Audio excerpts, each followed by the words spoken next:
Hello everyone. आज की कहानी काफी क्यूट, थ्रिलिंग और इमोशन से भरी रोलर कोस्टर है, जिसे देखकर किसी का पत्थर दिल भी पिघल जाएगा। तो बिना देरी के ये तड़कती भड़कती मूवी स्टार्ट करते हैं।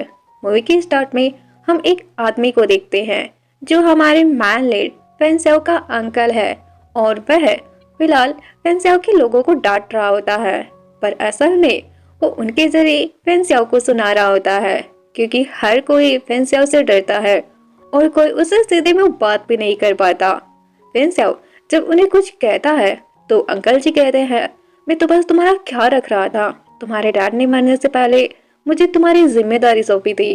फेंसेओ कहता है, मैं आपकी बात समझता हूँ अंकल जी, लेकिन मेरी जगह आप मेरे आदमियों को कुछ सुना रहे हैं, ये ठीक तो नहीं है ना। अब इस पे अंकल जी कुछ नहीं कह पाते, तो फिर वो वहाँ से चले जाते हैं। नेक्स्ट सीन हम देखते हैं फेंसेओ की कार किसी से टकरा जाती है, और वो पर्सन कोई और नहीं बल्कि हमारा सेकंड मैन लीड सुलेंग होता है। वो दोनों एक दूसरे की फिक्र कर रहे होते कि कहीं उन दोनों को कुछ हुआ तो नहीं। फेंसेओ कहता है, नहीं नहीं, मैं बिल्कुल ठीक हूँ। तभी सुलेंग चीखते हुए बताता है कि जल्दबाजी में वह अपना कोट घर पर ही भूल आया है। सुनकर फेंसेओ बिना देरी की उसे अपना कोट दे देता है और फिर अपने आप को इंट्रोड्यूस कराता है। कुछ देर बाद सुलेंग वहां से चला जाता है। फेंसेओ पहले तो उस कोट को फेंक देता है जो उसने सुलेंग को दिया था, और फिर अपने सेक्रेटरी को कॉल कर उसे पिकअप करने बुलाता है। नेक्स्ट दिन हम देखते हैं फेंसेओ किसी से मिलने हॉस्पिटल जाता है, जहां उसकी मुलाकात फिर से सुलेंग से होती है। उसे दोबारा देखकर वह काफी खुश होता है, लेकिन फिर उसके हाथ में चोट देखकर उसे उसकी चिंता भी होती है। सुलिंग बताता है, तुमसे टकराने के बाद मेरा फिर से एक्सीडेंट हो गया था, बस इसीलिए चेकअप कराने के लिए हॉस्पिटल आया हूँ। फेंसेओ कहता है, क्या तुम मुझे पार्किंग तक छोड़ सकते हो, क्योंकि मैं हमेशा रास्ता भूल जाता हूँ, मुझे डायरेक्शन प्रॉब्लम है। सुलिंग उसे कुछ कहने ही वाला होता है, तभी वहाँ पर भगदड़ मच जाती है। एक माँ अपने बच्चे के साथ सुसाइड करने की कोशिश कर रही थी, क्योंकि उसके बच्चे को जानलेवा बीमारी थी और अपने बच्चे के इलाज के लिए उसके पास पैसे नहीं थे। ये देखकर सुलेंग को उनकी चिंता होती है। वो उन्हें बचाने के लिए अपने कपड़े खोलने लगता है। ये देखकर फेंसेओ भी उसका प्लान समझ जाता है, तो वह भी अपना जैकेट उसे दे देता है। इसके बाद सुलेंग सभी को अपने अपने कपड़े देने कहता है और कहता है कि हमें उन्हें बचाना होगा। तो सभी लोग अपने अपने कपड़े नीचे बिछा देते हैं, ताकि उनके गिरने पर माँ और बच्चा दोनों को चोट ना लगे। फेंसेओ सुलेंग से कहता है, तुम्हारे हाथ में चोट लगी है तो तुम रहने दो। पर सुलेंग को अपने से ज्यादा उनकी चिंता होती है, तो कहता है, अगर हम उन्हें बचा लेंगे तो सेलिब्रेट करने साथ में डिनर पर जाएंगे। यह सुनकर फेंसेओ काफी खुश होता है, और इधर सिक्योरिटी आके मोम को पकड़ लेती है, पर तभी मोम के हाथ से बच्चा छूट जाता है। यह देखकर फेंसेओ और सुलेंग जल्दी से उस बच्चे को पकड़ लेते हैं, और बच्चे को सही सलामत देखकर सभी लोग काफी खुश हो जाते हैं।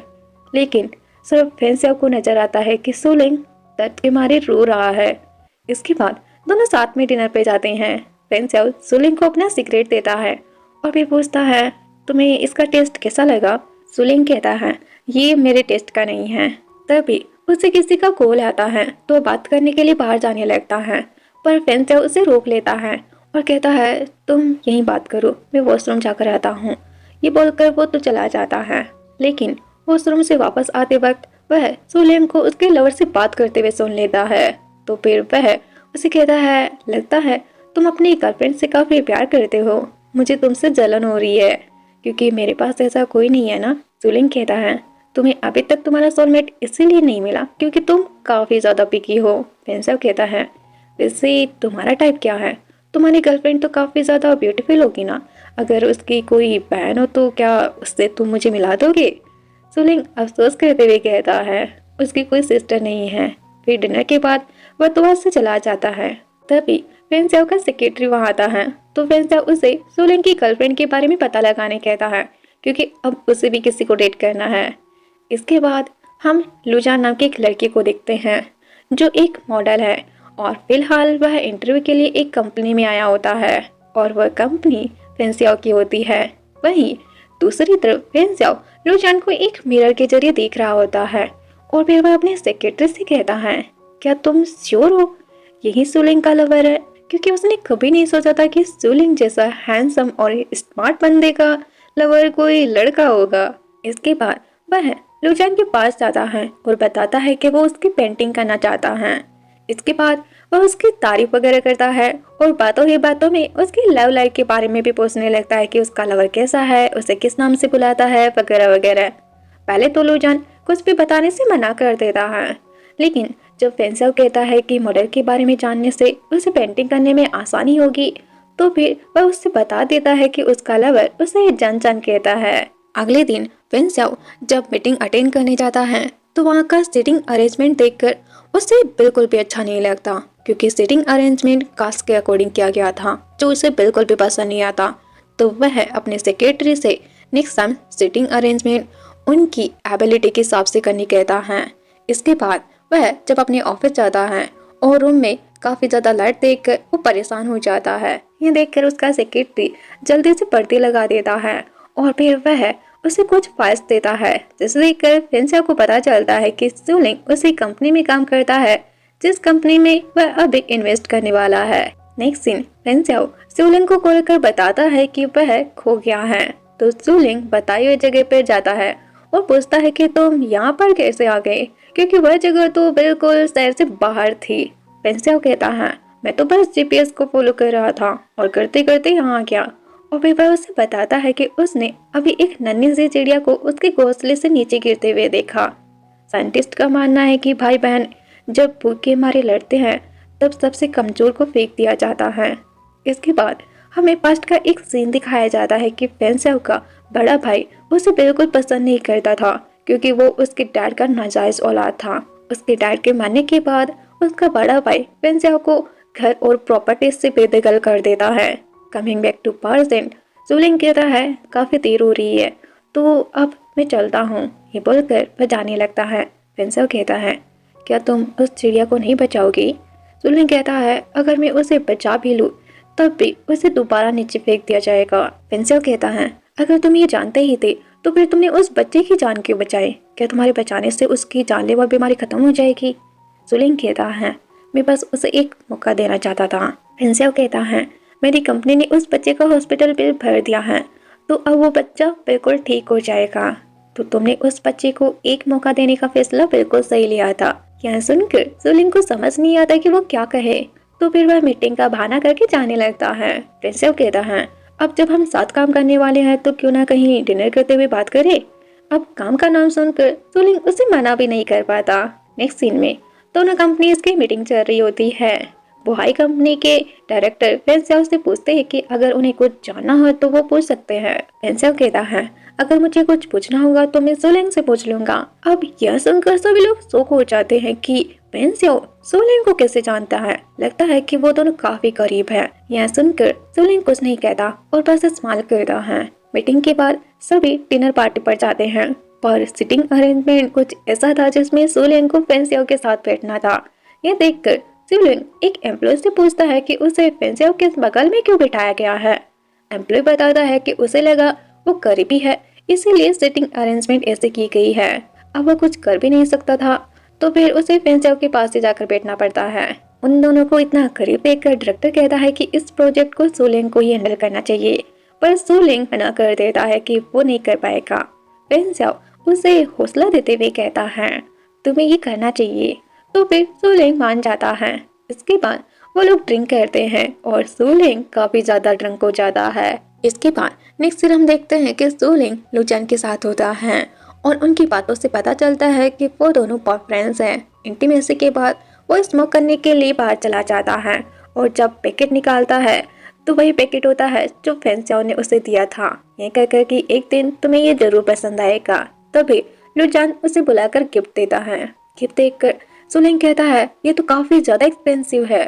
लुचान बताता है कि उसने वाई कंट्री के लिए मॉडलिंग की थी जिसके लिए उसे काफी अच्छे खासे पैसे मिले थे। यह सुनकर सूलिंग तुरंत समझ जाता है कि ये फेंसियाओ की कंपनी है, पर वह लुचान से इस बारे में कुछ नहीं पूछता। अगले दिन लुचान अपने दोस्तों के साथ पार्टी कर रहा होता है, जो वह बिल्कुल नहीं करना चाहता था, क्योंकि उसके दोस्त उसे बुली कर रहे होते हैं कि वो अपने से इतने बड़े आदमी को क्यों डेट कर रहा है, क्या इसके बदले में उसे पैसे मिलते हैं। उन सब की बातों से परेशान होकर वह बाहर जाने लगता है तो उसके सो कॉल्ड दोस्त कहते हैं जो पहले जाएगा पेमेंट उसी को देना होगा। तभी फेंसियाओ वहाँ पर उनके एक दोस्त को लेकर आता है और फिर वह चान से बात करता है कि क्या वह उसे उसके दोस्तों से नहीं मिलाएगा। इसके बाद वो एक वेटर को बुलाकर सभी को ड्रिंक देता है और उसके दोस्तों से कहता है कि लूजान बहुत अच्छा है, तो वो लोग कोई भी उसे परेशान ना करे। यह सुनकर लूजान काफी खुश होता है और पार्टी के बाद वह फेंसियाओ से आकर पूछता है कि उसने उसके लिए इतना कुछ क्यों किया। तभी फेंसियाओ की नजर जाती है कि वह स्कूटी से टकराने वाला है, तो वह लूजान को बचा लेता है और फिर उसे अपने करीब कर कहता है, मैं नहीं चाहता मैं जिसे पसंद करूँ उसे कोई भी परेशान करे। तभी लूजान के पास सुलिंग का कॉल आ जाता है कि वह काम में बिजी है, इस वजह से वह उसे लेने नहीं आ पाएगा। अब लूजान को सुलिंग से बातें करता देखकर फेंसियाओ को बड़ी जलन होती है, तो वह लूजान का ध्यान भटकाने के लिए मच्छर के पकाने का बहाना करके उसके करीब आता है और फिर पूछता है कॉल पर कौन था। लूजान बताने ही वाला था, तभी उसका एक दोस्त वहां जाता है और फेंसियाओ के साथ फ्लर्ट करने लगता है, पर फेंसियाओ उसे भाव ही नहीं देता और लूजान के करीब जाकर कहता है, मुझे बस लूजान की परवाह है। अब यह सुनकर लूजान तो लाल पीला हो जाता है। तभी उसकी केब आ जाती है, तो वह वहां से चला जाता है। लूजान से मिलने के बाद फेंसियाओ सुलिंग के पास आता है और साथ ही उसके और पूरे स्टाफ के लिए कॉफी भी लाया होता है। सुलिंग के पास लूजान का कॉल आ जाता है, तो वह तो फेंसियाओ को इग्नोर करके लूजान से बातें करने लगता है। यह देखकर फेंसियाओ को अच्छा नहीं लगता, तो वह कहता है, मैं तो ये सोचकर यहाँ पर आया था कि तुम इस शहर में मेरे इकलौते दोस्त हो, पर तुम्हारी नजरों में तो मेरी कोई कीमत ही नहीं है। तुम्हें तो बस तुम्हारी गर्लफ्रेंड की परवाह है। सुलिंग कहता है, क्योंकि वो मेरा लवर है। तुम खुद को मेरे लवर से कंपेयर कैसे कर सकते हो। अब यह सुनकर फेंसियाओ को लगता है कि उसने एक गलत टॉपिक छेड़ दिया है, तो फिर वह टॉपिक चेंज करते हुए कहता है, तुम इतनी देर तक काम करते हो तो तुम्हें डर नहीं लगता कि कोई तुम्हारी गर्लफ्रेंड को तुमसे छीन लेगा। सुलिंग कॉन्फिडेंटली कहता है, अगर कोई चीज मुझसे छिन जाती है तो इसका मतलब साफ है कि वो कभी मेरी थी ही नहीं। यह कहकर वह तो चला जाता है और ये बात फेंसियाओ को बिल्कुल पसंद नहीं आती, तो फिर वह प्लान करता है कि अब वह सुलिंग की कंपनी में इन्वेस्ट करने का प्रोजेक्ट अभी रोक देगा, ताकि सुलिंग अपनी नौकरी बचाने के चक्कर में उसके पास भीख मांगते हुए आएगा। लेकिन एक महीना बीत जाता है, भीख मांगना तो रहने दो, सुलिंग तो उसे एक कॉल तक नहीं करता, जिससे फेंसियाओ काफी ज्यादा फ्रस्ट्रेट होता है कि सुलिंग उसके पास क्यों नहीं आया। नेक्स्ट सीन, फेंसियाओ एक साइंटिस्ट से मीटिंग कर रहा होता है। साइंटिस्ट फेंसियाओ को उसके प्रोजेक्ट में इन्वेस्ट करने के लिए कहता है और बातों ही बातों में फेंसियाओ को यहाँ पर पता चलता है कि सुलिंग उस साइंटिस्ट का स्टूडेंट है। इसके बाद वह अपने फ्रेंड हुआ को पिकअप करने एयरपोर्ट जा रहा है और हुआ के आने की खुशी में एक पार्टी भी रखी जाती है। फेंसियाओ को बार बार सुलिंग का कॉल आता रहता है, पर वो है कि उसे इग्नोर ही कर रहा होता है। ये देखकर हुआ कहता है, अरे यार अब उठा भी लो, क्यों बेचारे को परेशान कर रहे हो। फेंसियाओ फिर उसे बाहर ही बुला लेता है। सुलिंग बाहर आ तो जाता है, पर उसे इतना शोर शराबा पसंद नहीं था, तो फिर वह हवा खाने बाहर आ जाता है और उसके जाते ही वह पेन के पास आता है और उससे पूछता है, क्या तुम्हें वो लड़का इतना पसंद है? वो तो एक लड़की भी नहीं है, तो फिर तुम उसके पीछे क्यों पड़े हो? फेंसियाओ कहता है, वो जितना सीधा दिखता है ना उतना सीधा है नहीं। इस तरफ सुलिंग याद करता है कि उसके बॉस ने उसे कहा था कि उसे कैसे भी करके फेंसियाओ को उनकी कंपनी में इन्वेस्ट करने के लिए मनाना होगा, क्योंकि उन्हें अभी इन्वेस्टमेंट की काफी जरूरत है। अब ये याद करके सुलिंग परेशान हो जाता है कि वह फेंसियाओ को मनाए तो मनाए कैसे। तभी वो कुछ लोगों की बातें सुनता है जो ड्रिंक में ड्रग मिलाने की बातें कर रहे होते हैं। यह सुनकर वह जल्दी से अंदर चला जाता है, तो उसे पता चलता है कि दूसरी कंपनी का डायरेक्टर अपने एम्प्लॉय को ड्रग देकर उसके साथ कुछ गलत करना चाहता है। अब यह देखकर वह उस लड़की को बचाने के लिए कैसे तैसे करके उसे ड्रिंक पीने से रोक लेता है, पर डायरेक्टर को उसका प्लान पता चल जाता है, तो वह सारा ड्रिंक उसे ही पिला देता है।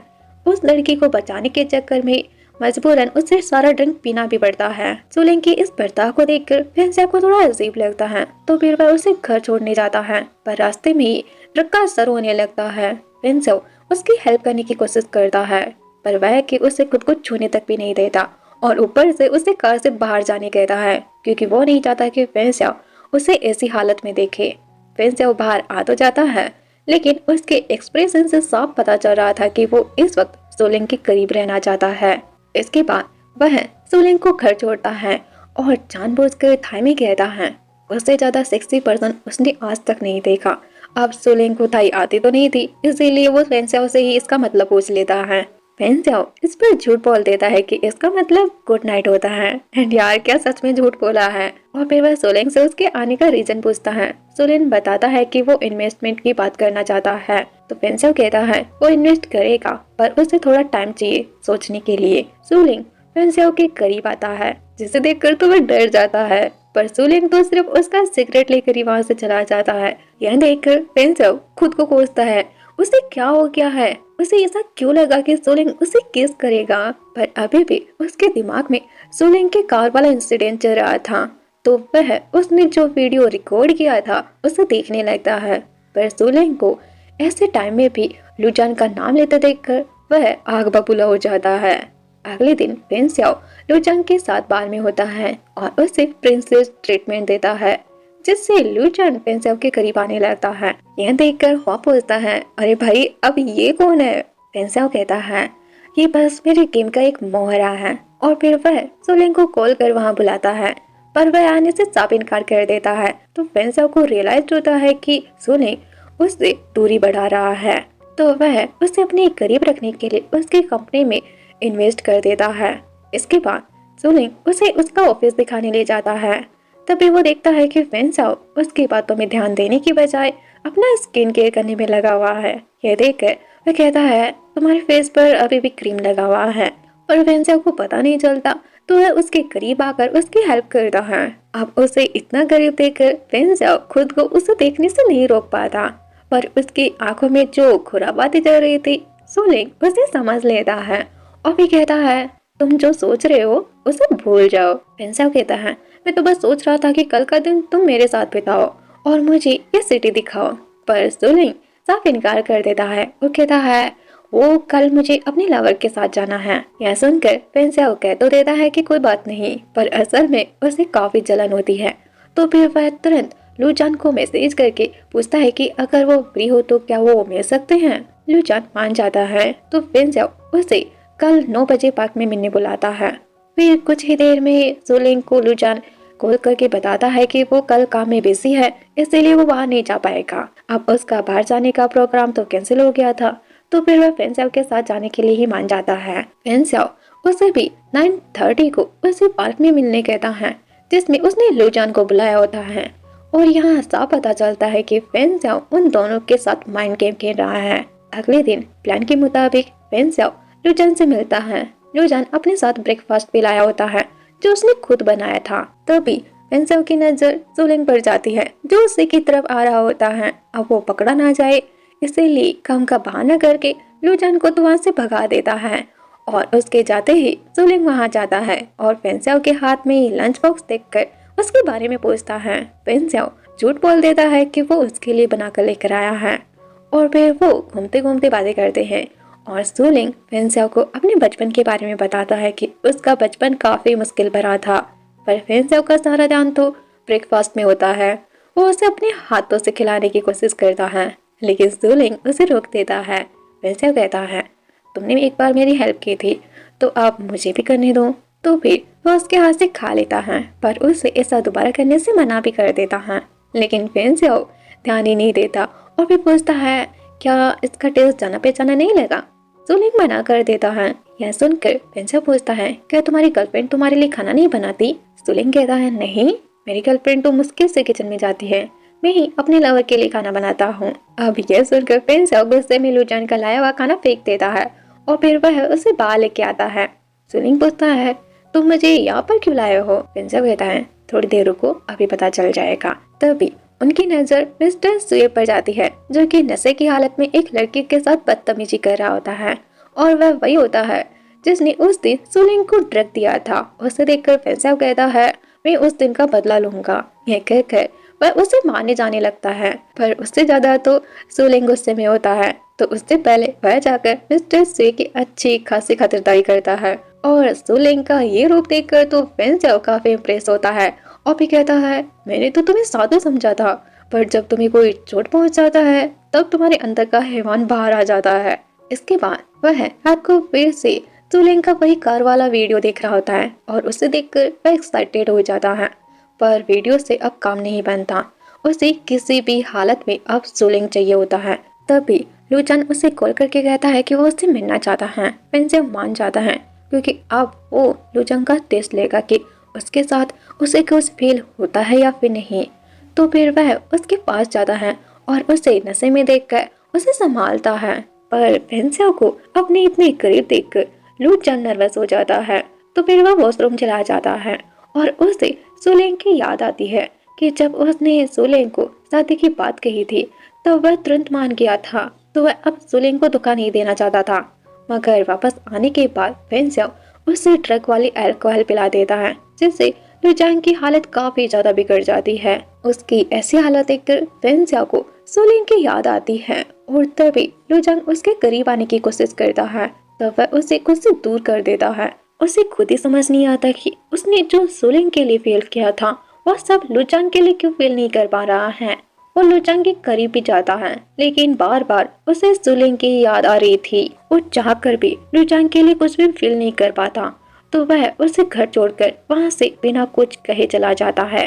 तभी सुलेंग वहाँ आता है और लुचांग की ऐसी हालत देखकर उसे फिक्र होती है। पर अभी लुचांग को सिर्फ सुलेंग की जरूरत थी। तो वह बीच रास्ते में ही उसे किस करने लगता है और उन दोनों को किस करता हुआ देखकर फेंगसेओ जल बनकर आग हो जाता है। तो अब उसे सुलेंग को अपने ही इतने करीब देखना था। तो वह हुआ को कॉल करके सब कुछ बताता है। अब यह सुनकर हुआ सुलेंग को नशे की हालत में फेंगसेओ के पेट पर लाकर पटक देता है और भी कहता है, भाई तुम्हें तो लड़कियां पसंद थी ना, तो अब लड़कों में इंटरेस्ट कैसे आ गया। फेंगसेओ कहता है, उसे तुम्हें क्या मतलब, अब तुम यहाँ से जाओ और मुझे मेरा काम करने दो।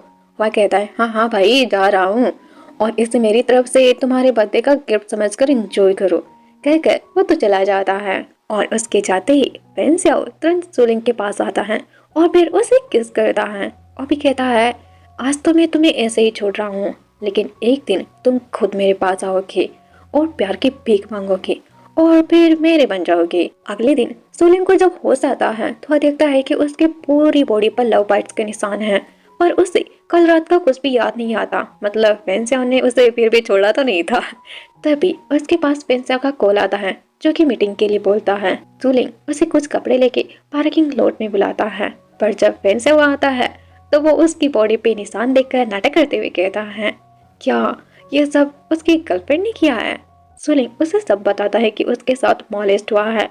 अब यह सुनकर फेंगसेओ उसे चेक करने का नाटक करता है और फिर पूछता है, तुम्हें याद है ये सब तुम्हारे साथ किसने किया है। सुलेंग बताता है कि उसे कुछ भी याद नहीं है। यह सुनकर फेंगसेओ मन में सोचता है वो उसके साथ कुछ ज्यादा ही हार्श हो गया था, लेकिन नेक्स्ट टाइम जेंटल रहेगा। मतलब फेंगसेओ अभी भी नेक्स्ट टाइम करना चाहता है। इसके बाद हम देखते हैं कि सुलेंग अपने डिटेक्टिव के जरिए पूरी कोशिश करके उस पर्सन का पता लगा ही लेता है और उसे पता चल ही जाता है कि किसने उसके साथ मॉलेस्ट किया है। तो फिर वह फेंगसेओ को बाहर बुलाकर उसे भी सब कुछ बताता है और बताता है कि उसे वो पर्सन मिल गया है जिसने उसके साथ मॉलेस्ट किया है। यह सुनकर फेंगसेओ काफी ज्यादा डर जाता है। तो फिर वह को मैसेज करता है और सुलेंग उसे एक भाई नाम के आदमी के पास लेकर जाता है जिसके बारे में उसे पता चला था कि उसने उसका मॉलेस्ट किया है।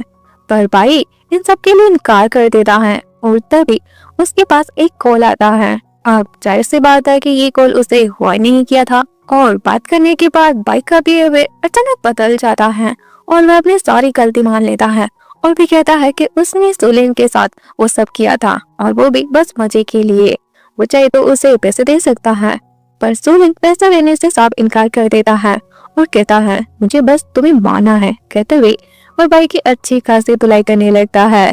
तो बाइक का पीछे हटने वाला था, वह भी सुलेंग को मारने वाला होता है। पर तभी फेंगसेओ बीच में आकर उसे रोक देता है और फिर सुलेंग से कहता है, मैं तुम्हारा बदला इससे लूंगा। कहते हुए वह बाई को बाथरूम लेकर चला जाता है और फिर बाई से कहता है कि तुम्हें मेरी इस नाटक में साथ देना होगा, इसके बदले में मैं तुम्हें एक खूबसूरत सी लड़की से मिलवाऊंगा। लड़की की बात सुनकर तो बाई तुरंत मान जाता है। वहीं दूसरी तरफ सुलेंग अंदर से चीखने चिल्लाने की आवाज सुन रहा था, लेकिन असल ये था कि फेंगसेओ बाई को मार नहीं रहा था, बल्कि वह तो दीवार पर मार रहा था ताकि सुलेंग को उस पर बिल्कुल भी शक ना हो और इसी चक्कर में वह अपने आप को भी चोट लगवा लेता है। और कहीं न कहीं ये सच भी था, क्योंकि उसके हाथ की चोट को देखकर सुलेंग को उसकी फिक्र होती है और फिर वह हॉस्पिटल से जाने के बाद फेंगसेओ के घर ही आ जाता है, क्योंकि उसे लग रहा था कि उसकी ये चोट उसी की वजह से लगी है। और इसीलिए वह फेंसाओ का ख्याल रखकर अपनी जिम्मेदारी पूरी करना चाहता था। अब इतने अच्छे मौके को फेंसाओ कैसे हाथों से जाने दे सकता था। तो फिर वह भी सुलिंग को उसकी सेट खोलने कहता है। सुलिंग मान तो जाता है, लेकिन जब वह बटन खोने लगता है तो फेंसाओ की बॉडी को देखकर वह काफी नर्वस हो जाता है। इसके बाद फेंसाओ जब फ्रेश होकर आता है तो सुलिंग उसे कहता है कि मुझे लगता है कि मुझे मॉलेस्ट करने वाला पर्सन बाई नहीं हो सकता, क्योंकि उसे देखकर साफ लग रहा था कि उसका लड़कों में कोई इंटरेस्ट नहीं है। फेंसाओ कहता है ऐसे की हालत में कोई भी किसी के साथ कुछ भी कर सकता है और उसे कोई फर्क नहीं पड़ता कि चाहे वो लड़का हो या फिर लड़की। लेकिन अगर फिर भी तुम्हें शक है तो फिर तुम आगे की इन्वेस्टिगेशन कर सकते हो। लेकिन सुलिंग मना कर देता है और फिर वह फेंसाओ को थैंक यू कहता है, क्योंकि आज तक उसके लाइफ में ऐसा कोई नहीं आया था जो उसे प्रोटेक्ट करे। रात को हम देखते हैं कि फेंसाओ के कहने पर सुलिंग वहीं पर रुकता है। तभी उसे डॉक्टर की बात याद आती है कि जो मेडिसिन उसने फेंसाओ को दी है उसकी वजह से उसे फीवर भी आ सकता है। तो फिर वह फेंसाओ को चेक करने के लिए उसके रूम जाता है और देखता है कि फेंसाओ दर्द में है। तो फिर वह उसके पास जाकर कहता है क्या मैं तुम्हारी कोई हेल्प कर सकता हूँ। यह सुनकर फेंसाओ सुलिंग के हाथों को खुद को टच करते हुए कहता है अगर हेल्प ही करनी है तो इस तरह करो। अब ये देखकर सुलिंग काफी ज्यादा घबरा जाता है और फिर वह फेंसाओ को पंच मारते हुए कहता है कि मैं एक गे हूँ और इस तरह किसी लड़के के करीब जाना मेरे लिए बिल्कुल भी सही नहीं है। अगले दिन सुलिंग फेंसाओ को उसकी कंपनी लेके जाता है, पर वो उससे बिल्कुल भी बात नहीं करता। फेंसाओ उससे टीज करते हुए कहता है मैंने सुना है कि तुम लोगों की काफी ज्यादा हेल्प करते हो, तो क्या तुम मेरी हेल्प नहीं कर सकते बटन लगाने में। सुलिंग कहता है क्या मेरे गे होने से तुम्हें कोई प्रॉब्लम नहीं है। फेंसाओ कहता है नहीं, मुझे कोई प्रॉब्लम नहीं है और हम अभी थाईलैंड में हैं और यहाँ पर गे मैरिज अलाउ है। अब ये सुनकर सुलिंग काफी खुश होता है और फेंसाओ के बटन लगाता है और भी कहता है मेरी कोई गर्लफ्रेंड नहीं है बल्कि मेरा बॉयफ्रेंड है और मैं जल्दी तुम्हें उसे मिलवा दूंगा। बॉयफ्रेंड की बात सुनकर तो फेंसाओ के तन बदन में आग लग जाती है और वह थाई में कहता है मैं अब और नहीं रुक सकता, मुझे तुम हर हालत में चाहिए। कहते हुए वह अपने सेक्रेटरी को कॉल करके लूजान के पास के भेजने कहता है। नेक्स्ट दिन हम देखते हैं कि लूजान सुलिंग से ब्रेकअप करने कहता है, क्योंकि उसे लग रहा था कि वह उसे प्यार नहीं करता। यहाँ सुनकर सुलिंग सच में उसे कुछ भी नहीं कह पाता और भी वहाँ से चला जाता है। लेकिन उसका सच में दिल टूटा था। तो फिर वह बाहर आ जाता है और बहुत ज्यादा ड्रिंक हो जाता है और उसे ऐसी हालत में देखकर फेंसाओ उसकी उदासी का कारण पूछता है। सुलिंग उसे अपने ब्रेकअप के बारे में बताता है, लेकिन यह सब सुनकर तो फेंसाओ काफी ज्यादा खुश हो जाता है। सुलिंग काफी ज्यादा ड्रंक हो गया था तो फिर वह उसे घर लेकर आता है। तभी उसकी नजर जाती है कि सुलिंग के घर में तो चारों तरफ सिर्फ और सिर्फ लूजान का सामान और उसकी फोटोज है। अब ये देखकर तो उसे काफी ज्यादा मिर्ची लगती है। फिर वह सुलिंग के पास जाता है और उसे कहता है वह उसके सफर का कब तक टेस्ट लेता रहेगा और भी सोचता है अगर उसने ज्यादा कुछ किया तो फिर सुलिंग को उस पर शक हो जाएगा, इसीलिए वो बस एक बार उसे किस करता है। लेकिन तभी सुलिंग उस किस को रिस्पॉन्स करता है। यह देखकर फेंसाओ काफी ज्यादा खुश हो जाता है कि सुलिंग खुद उसे किस कर रहा है। लेकिन उसका मूड तब खराब हो जाता है जब सुलिंग लूजान का नाम लेता है। अगली सुबह सुलिंग की जब आंख खुलती है तो फेंसाओ को अपने पास सोते हुए देखकर काफी ज्यादा घबरा जाता है। पर फेंसाओ उसे अपने करीब कर कहता है कहाँ जा रहे हो। हाँ, कल रात तो तुमने मुझे किस किया था ना, और वो भी अपना अक्स समझ के, तो भला ये कहाँ का इंसाफ हुआ। हाँ, यह सुनकर तो सुलिंग काफी ज्यादा शौक हो जाता है। नाइट में फेंसाओ हुआ के साथ ड्रिंक कर रहा होता है। तभी बार बार लूजान उसे कॉल कर रहा होता है, पर फेंसाओ के उसे उठाता ही नहीं है। यह देखकर हुआ कहता है क्या तुम्हें डर नहीं लगता अगर सुलिंग और लूजान फिर से करीब आ गए तो फिर तुम क्या करोगी। और वैसे भी तुम जो गेम खेल रहे हो मुझे समझ नहीं आता कि मुझे किसके लिए बुरा लगना चाहिए, लूजान के लिए या फिर सुलिंग के लिए। यहाँ सुनकर फेंसाओ कुछ नहीं कहता, क्योंकि उसके दिमाग में तो कुछ और ही खुरापाती चल रही थी। वह अपनी सेक्रेटरी को कॉल करके कहता है कि हमारी टीम जो सिटी के बाहर काम करने के लिए जा रही है उसमें सुलिंग का नाम भी ऐड कर दो। नेक्स्ट दिन हम देखते हैं कि सुलिंग के साथ फेंसाओ भी मीटिंग के लिए जाता है। मीटिंग सी बीच के पास होती है, पर फेंसाओ को सी बीच की आवाजें सुनकर काफी ज्यादा डर लग रहा था।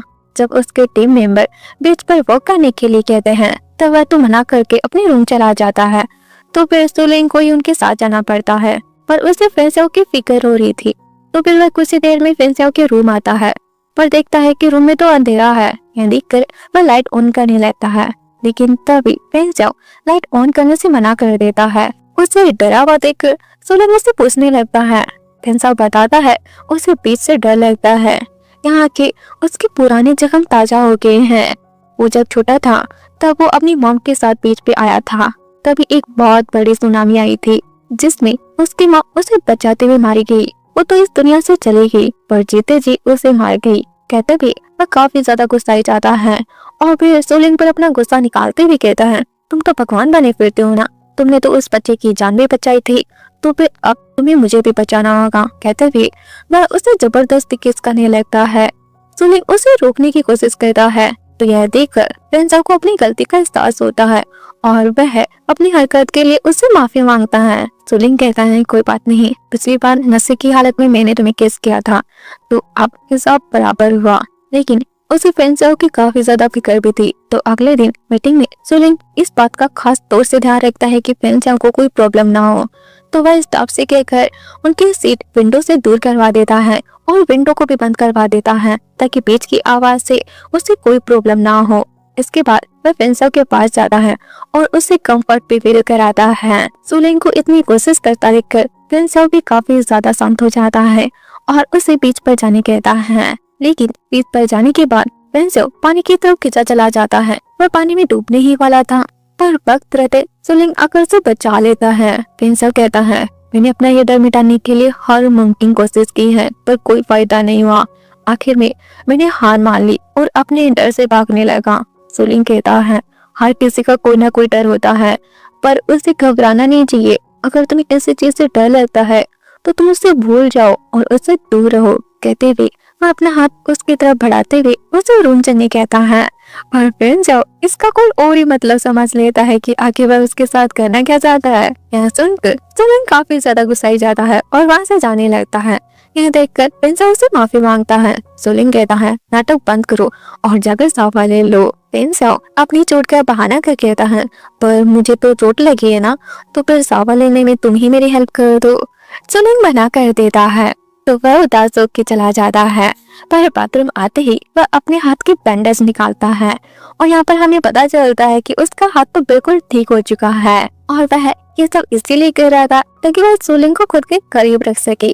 तभी सोलिन उसे उसके कपड़े देने में आता है, तो फेंसियाओ बिना कपड़ों के ही बाहर आ जाता है। सोलिन उसे कपड़े देके कहता है, दोबारा मेरे सामने बिना कपड़ों के मत आना। यह सुनकर फेंसियाओ सोचता है, अगर मैं कपड़ों में रहूंगा तो फिर मैं जो करना चाहता हूँ वो कैसे करूंगा। नेक्स्ट सीन हम देखते हैं सोलिन उसे अपने हाथों से ड्रिंक पिलाता है और भी कहता है, तुम्हारी एक्टिंग का जवाब नहीं, मुझे साफ पता चल रहा है कि तुम्हारा हाथ बिल्कुल ठीक हो गया है, तो फिर बताओ तुमने ये नाटक क्यों किया। फेंसियाओ कहता है, मेरी माँ के मरने के बाद तुम पहले हो जिसने मेरी इतनी फिक्र की है, इसलिए बस मैं तुम्हें अपने पास रखना चाहता हूँ। सोलिन उसे मारते हुए कहता है, मुझे हुआ से पता चला तुम लेफ्टी हो, इसका मतलब राइट हैंड में चोट लगने के बाद भी तुम अपना काम खुद कर सकते थे, पर तुमने मुझे धोखा दिया है। फेंसियाओ कहता है, मैं तुम्हें हर्ट नहीं करना चाहता, मैं बस तुम्हारे साथ रहना चाहता हूँ, तो क्या तुम बता सकते हो कि ऐसा क्यों है। यह सुनकर सोलिन कुछ कहे बगैर वहाँ से चला जाता है। फेंसियाओ उससे कहता है, आज नहीं तो कल तुम्हें मेरा होना ही होगा। इसके बाद वह उसका मूड ठीक करने के लिए उसे गेबा लेकर आता है और कहता है कि तुम्हें जो चाहिए तुम उसके साथ जा सकते हो। तभी उनके पास एक लड़का आता है और सोलिन से पूछता है, क्या वो और फेंसियाओ कपल है। यह सुनकर सोलिन तुरंत मना कर देता है और उस लड़के को अपने पास बुलाकर उसके साथ फ्लर्ट करने लगता है, जिसे देखकर फेंसियाओ को काफी जलन होती है।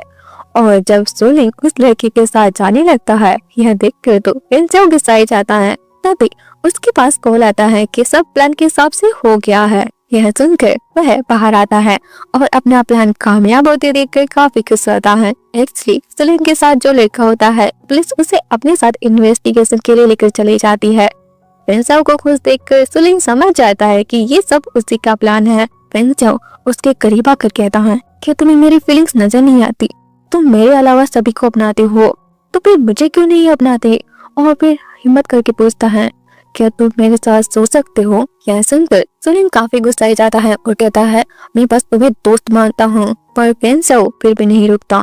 सोलिन पूछता है, क्या तुम बस मेरे साथ फिजिकल होना चाहते हो? पेंसाओ हाँ कहता है। सुलिंग कहता है पर तुम गे नहीं हो। पेंसाओ कहता है तो फिर मैं तुम्हारे लिए गे भी बन सकता हूँ। सुलिंग वहां से जाने लगता है। यह देखकर पेंसाओ खुद को रोक नहीं पाता और उसे अपने दिल की बात बता देता है कि मैं तुमसे प्यार करता हूँ। मैंने जो भी कुछ किया है तुम्हें अपने करीब रखने के लिए किया है और मैं जो हो सके वो करूंगा हमेशा तुम्हारे साथ रहने के लिए, क्योंकि तुम्हारे बिना मेरा कोई फ्यूचर नहीं है। सुलिंग कहता है मैंने तुम्हें एक मौका दिया था पर तुमने उसे गवा दिया। अब जो होगा उसके लिए मुझे ब्लेम मत करना। कहते हुए वह पेंसाओ को बहुत ही प्यार से किस करता है और फिर उसे अपने रूम लेकर आता है। पर अचानक पेंसाओ अनकंफर्टेबल हो जाता है क्योंकि आज तक वह हमेशा से टोक रहा था और इसलिए बॉटम बनने के लिए वह मेंटली प्रिपेयर नहीं था। अब यह देखकर सुलिंग बॉटम बनने के लिए मान जाता है क्योंकि वह नहीं चाहता था कि उनका फर्स्ट टाइम रिग्रेट भरा हो। इसके बाद वो दोनों इंटीमेट होते हैं। पेंसाओ फिर उसे बताता है कि ये उसका फर्स्ट टाइम था, इसलिए वो काफी ज्यादा नर्वस भी था और साथ में एक्साइटेड भी। यह सुनकर सुलिंग काफी ज्यादा हंसने लगता है कि पेंसाओ तो उसे बड़ा कहता था कि वो हमेशा टॉप बनता है और फिर वो कहता है कोई बात नहीं मैं तुम्हें सब सिखा दूंगा। कहते हुए वो लोग सेकंड राउंड में बिजी हो जाते हैं। सुलिंग की इस प्यार को देखकर पेंसाओ मन में कहता है उसने लाइफ में काफी कुछ चूका है पर ये बात सच है कि उसे सुलिंग से बहुत प्यार है।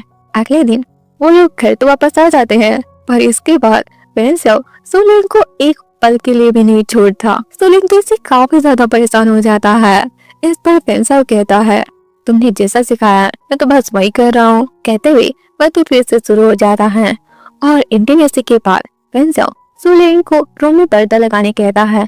इस पर सुलिंग पूछता है तुम्हें रोशनी पसंद क्यों नहीं है? पेंसाओ बताता है सुनामी से बचने के लिए मैं और मेरी मॉम एक जगह पर छुपे हुए थे जहाँ बहुत ज्यादा अंधेरा था और मॉम ने अपनी जान देके मुझे बचाया था और मेरे पास बस एक मचिस बॉक्स था जो खत्म हो गया था और जब रेस्क्यू टीम आई तब तक मेरी मॉम इस दुनिया को छोड़कर जा चुकी थी और तब से ही मुझे रोशनी से डर लगने लगा।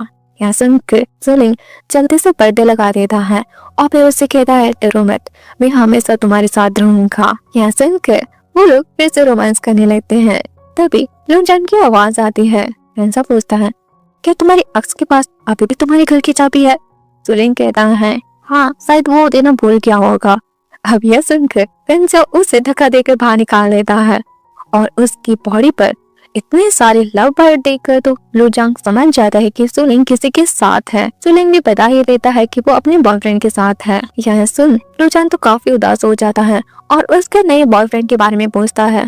सुलिंग बताने ही वाला था तभी उसके पास पेंसाओ का कॉल आ जाता है तो फिर वह तो वहाँ से खुश होकर बाहर चला जाता है। पेंसाओ अब उसे पीछा छुड़ाना चाहता था लेकिन लूजांग तो अब उसके प्यार में पूरी तरीके से डूब चुका था। उसे लग रहा था कि पेंसाओ भी उसे पसंद करता है पर पेंसाओ तो साफ मना कर देता है और कहता है कि अगर उसने गलत समझा है तो इसमें उसकी कोई गलती नहीं है। लूजांग को रियलाइज होता है कि पेंसाओ उसके साथ बस गेम खेल रहा था। एक दिन पेंसाओ सुलिंग को वॉइस मैसेज सेंड करता है कि मैं तुम्हारी पेंटिंग करने के लिए तड़प रहा हूँ।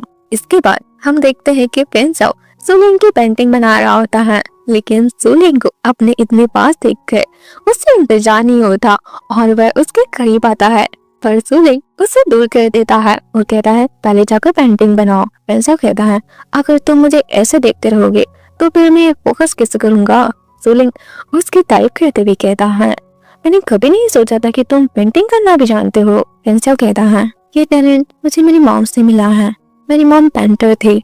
उन्होंने मेरे बड़े भाइयों को भी सिखाने की कोशिश की थी पर उनका मानना था कि मेरी मॉम ने उनकी मॉम का घर तोड़ दिया है, इसीलिए वो मुझसे और मेरी मॉम दोनों से नफरत करती थी और जब उनकी डेथ हो गई उसके बाद तो वो लोग सबको छोड़कर बैंकॉक चले आए। सबने मुझ पर काफी ज्यादा जुल्म किया पर मैंने कभी हार नहीं मानी। मैं जब बड़ा हुआ तब मैंने फिर अकेले रहने का फैसला किया और डैड ने भी इसमें मेरा साथ दिया और उन्होंने बिजनेस के लिए मुझे पैसे भी दिए जिससे मेरे दोनों सौतेले भाइयों को काफी जलन हुई। मेरे पास पैसा और बिजनेस दोनों है लेकिन पता नहीं कब वो मुझसे छीन ले। सुलिंग कहता है अगर ऐसा हुआ तो फिर मैं तुम्हारा ख्याल रखूंगा। इतनी प्यारी बातें सुनकर पेंसाओ खुद को रोक नहीं पाता और सुलिंग को किस करता है। अगले दिन पेंसाओ सुलिंग से मिलने उसके ऑफिस जाता है पर सुलिंग का सारा फोकस तो काम पर होता है। यह देखकर पेंसिल को थोड़ी जलन होती है तो वह उसके साथ रोमांस करने लगता है। सुलिंग उसे रोकने की कोशिश करता है और कहता है, हे ये ऑफिसर। पर पेंसिल को रोमांस के अलावा तो कुछ और नजर ही नहीं आ रहा था। पर तभी कबाब पे हड्डी बनकर एक एम्प्लॉय वहाँ आ जाता है।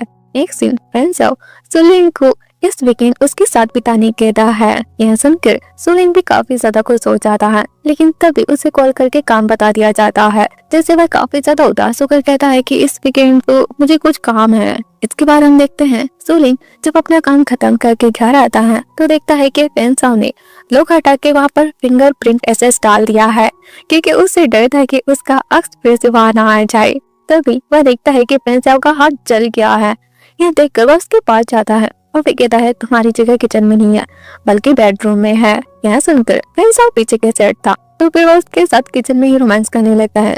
सुलिंग कहता है, मुझे भूख लगी है। इसके बाद दोनों साथ में लंच करते हैं। सुलिंग काफी खुश होता है क्योंकि ऐसे वीकेंड बिताना हमेशा से उसका सपना था। पेंसिल पूछता है कि उसने क्या ये सब अपने एक्स के साथ नहीं किया।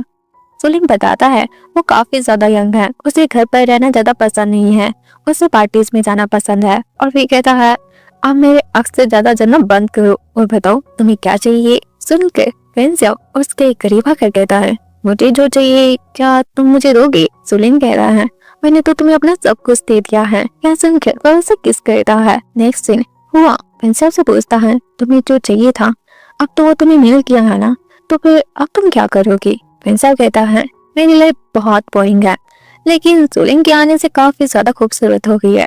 जब मेरा उससे दिल भर जाएगा तो मैं उसे छोड़ दूंगा। लेकिन इतना होने के बाद भी वह खुश नहीं था। नेक्स्ट सीन सुलिंग को कहीं खोया देखकर वह उससे पूछता है, क्या बात है, कहाँ खोए हुए हो। सुलिंग बताता है, उसके भाई को पैसों की जरूरत है पर उसके पास इतने पैसे नहीं है, इसीलिए वो अपना अपार्टमेंट बेचने वाला है। पेंसिल उसकी हेल्प करने के लिए कहता है पर वो मना कर देता है। पेंसिल कहता है, ठीक है, लेकिन अब से तुम मेरे घर पर रहोगे। और फिर वह सोचता है, अब ये छोटा भाई कहाँ से आ गया, ये सुलिंग के आसपास इतने सारे लोग क्यों रहते हैं, क्या सुलिंग सब उसका नहीं हो सकता। इसके बाद वह सुलिंग की छोटे भाई चेन से मिलता है और उससे कहता है, तुमने कभी भी अपने भाई को याद नहीं किया, पर पैसों के लिए उसकी याद आ ही जाती है। पर चेन तो उल्टा उसे ही धमकी दे देता है। धमकी सुनकर पेंसिल उसकी हेल्प करने के लिए मान जाता है, पर एक शर्त पर कि वह कभी भी दोबारा सुलिंग को कांटेक्ट नहीं करेगा। चेन कहता है, मुझे भी कोई शौक नहीं है उसे अपना भाई कहने का, वो तो मेरी मॉम ने उसे अडॉप्ट किया था, उन्होंने हम दोनों को पालने की बहुत कोशिश की थी। पर सुलिंग वह तो एक गे निकला जिसके लिए उसे स्कूल में बुली भी किया जाता था, पर वह उनका सामना करता था। और जब वो लोग उसका कुछ नहीं कर पाए तब उन्होंने मुझे परेशान करना शुरू कर दिया। और जब मेरी मॉम को पता चला तब मेरी मॉम ने उन लोगों को समझाने की कोशिश की, पर हाथापाई में मेरी मॉम का ही एक्सीडेंट हो गया। और उन्होंने तो जाते वक्त भी उससे ही मेरा ख्याल रखने के लिए कहा। अगर सुलिंग नहीं होता तो आज मेरी मॉम जिंदा होती। यह सुनकर पेंसिल कहता है, इसमें उसकी कोई गलती नहीं है। नेक्स्ट सीन हम देखते हैं सुलिंग पेंसिल को अपनी मॉम से मिलाने आता है और उनसे कहता है, आपने कहा था ना मुझे भी एक दिन ऐसा पर्सन मिलेगा जो मुझे समझेगा, शायद वो पर्सन मुझे मिल गया है। पेंसिल के साथ होने पर मुझे पता चल गया ये दुनिया इतनी बुरी भी नहीं है। यह सुनकर पेंसिल काफी ज्यादा नर्वस हो जाता है और उसे समझ ही नहीं आता कि वो क्या कहे। फिर वह पूछता है, क्या कभी तुम अपने एक्स को मॉम से मिलाने नहीं लाए। सुलिंग मना करता है और कहता है, उस दिन जब उसने मुझसे ब्रेकअप किया तब मुझे एहसास हुआ कि मैंने तो कभी उससे प्यार किया ही नहीं था। पेंसिल कहता है, और मुझसे। सुलिंग कहता है, मुझे नहीं पता, पर बस इतना जानता हूँ कि तुम्हारे साथ मैं सब कुछ करना चाहता हूँ।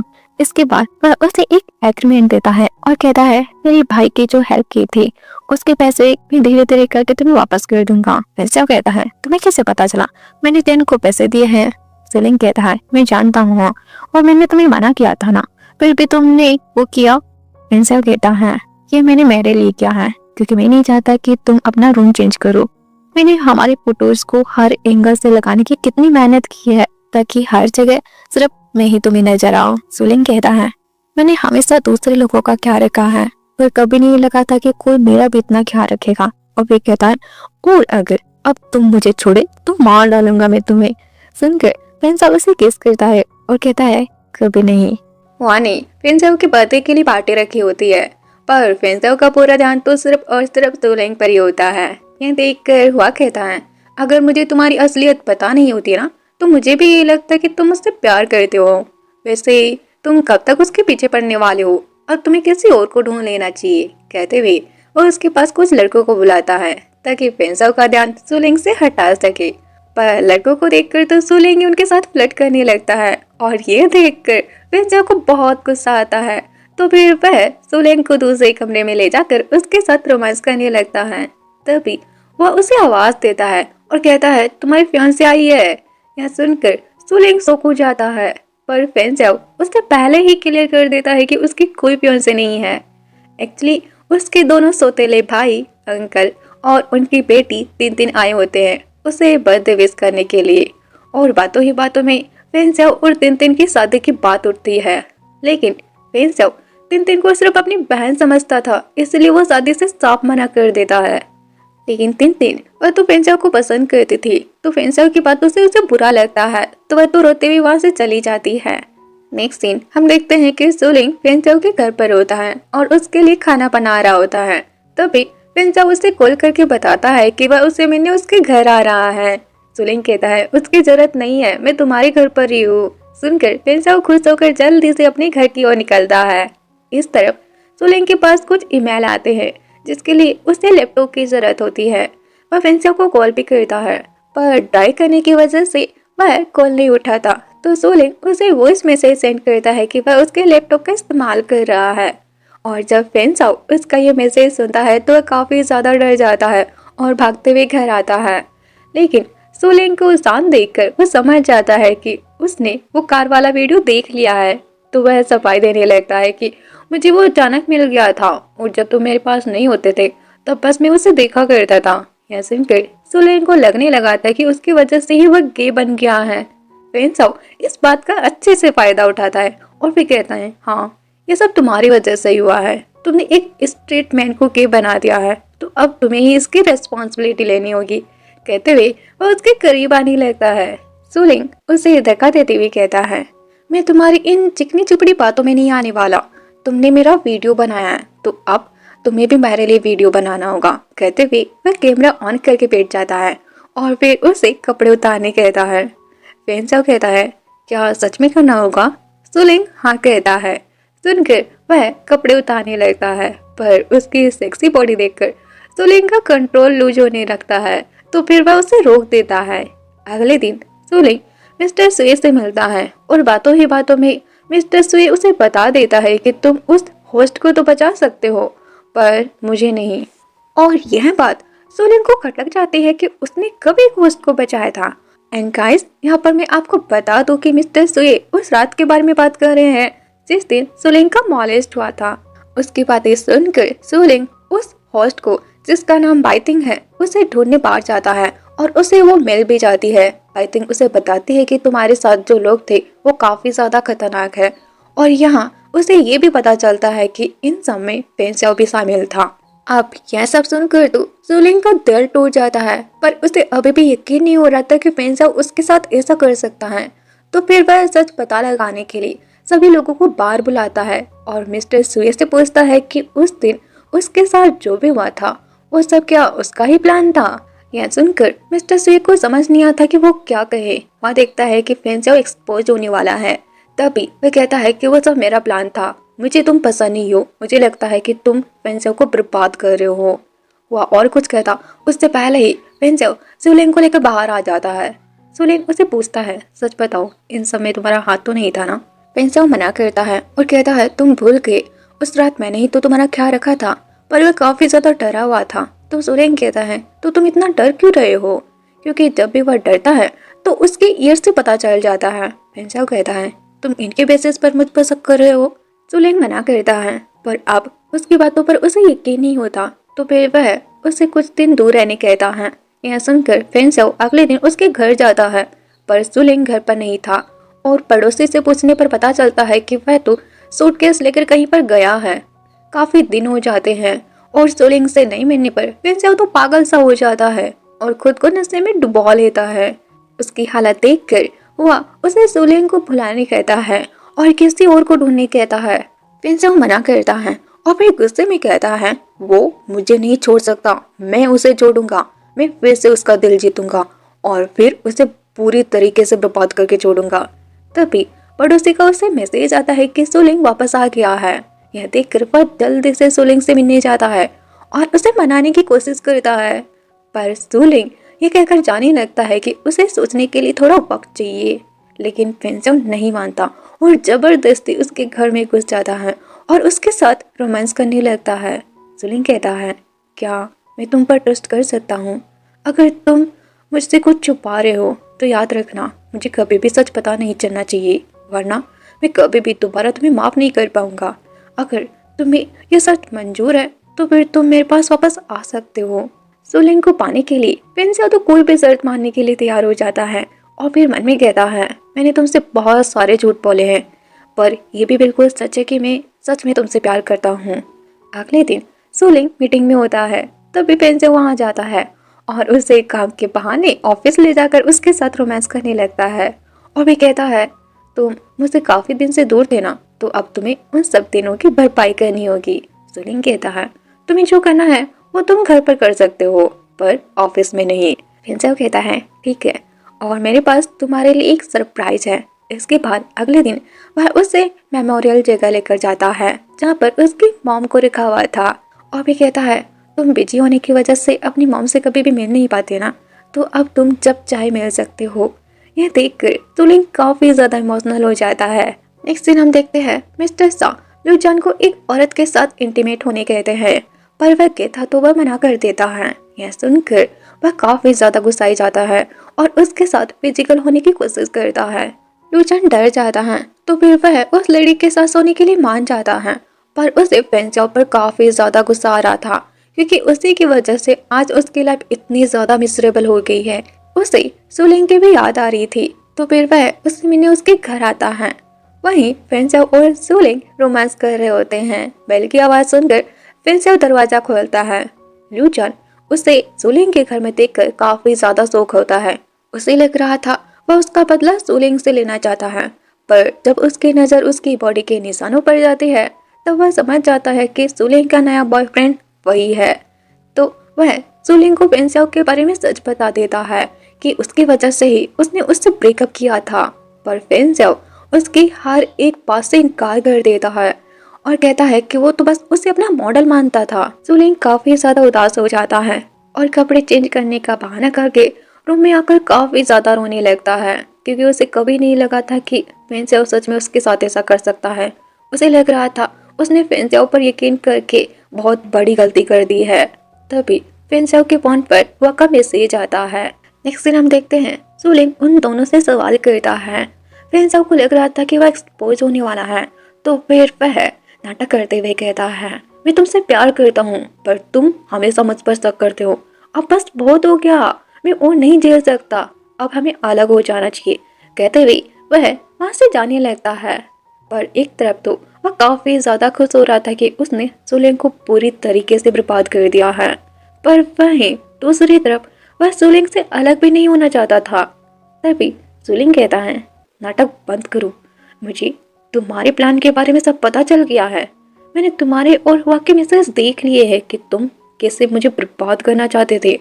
फेंगजाओ को यह सुनकर काफी ज्यादा झटका लगता है और उसे एहसास होता है कि अब उसे झूठ बोलने का कोई फायदा नहीं है, तो फिर वह उसे माफी मांगने लगता है। सुलिंग रोते हुए कहता है, आखिर मैंने तुम्हारा क्या बिगाड़ा था जो तुम मुझसे इतनी नफरत करते हो? अब मैं कभी भी तुमसे दोबारा नहीं मिलना चाहता। फेंगजाओ उसे मनाने की कोशिश करता है, पर सुलिंग वह गुस्से में था, इसलिए वह उसे घर से बाहर निकाल देता है और फिर फूट फूट कर रोते हुए कहता है, आखिर ये सब मेरे साथ ही क्यों होता है।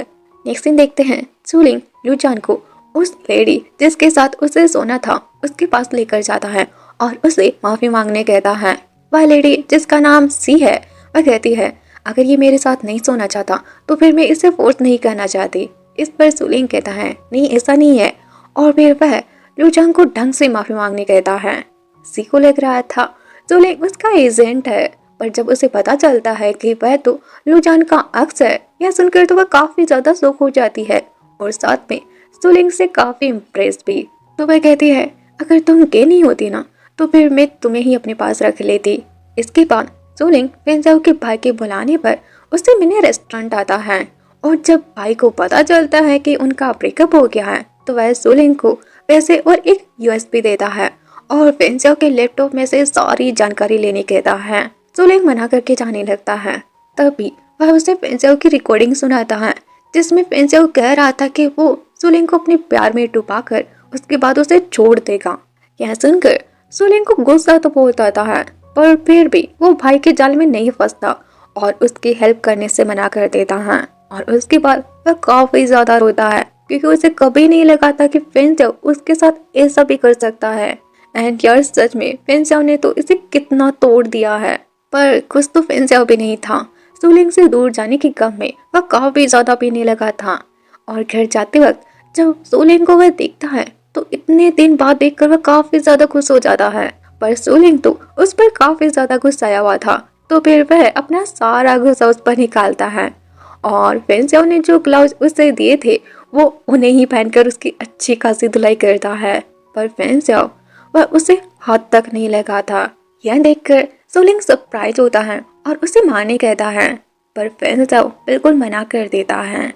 तो सुलिंग उसे हिट करने वाला था, तभी वह सुलिंग को मारने आता है, पर फेंसियाओ उसे अपनी तरफ खींचकर उसे बचा लेता है और बहुत ही गुस्से में हुआ को जाने कहता है।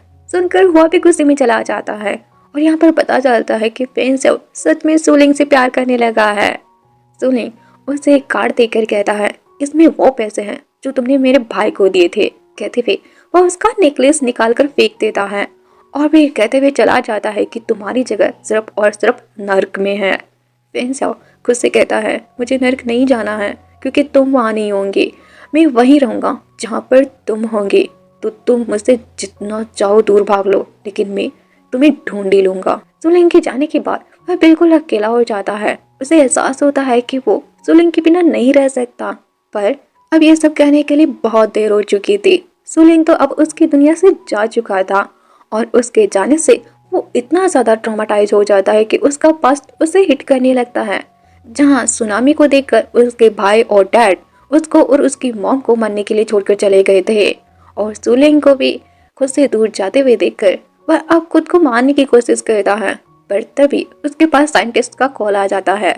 नेक्स्ट सीन सुलिंग अपने टीचर के साथ होता है जो फेंसियाओ के पास अपने किसी रिसर्च के इन्वेस्टमेंट के लिए गया हुआ था। वह सुलिंग को उनके न्यू प्रोजेक्ट में काम करने के लिए ऑफर करता है।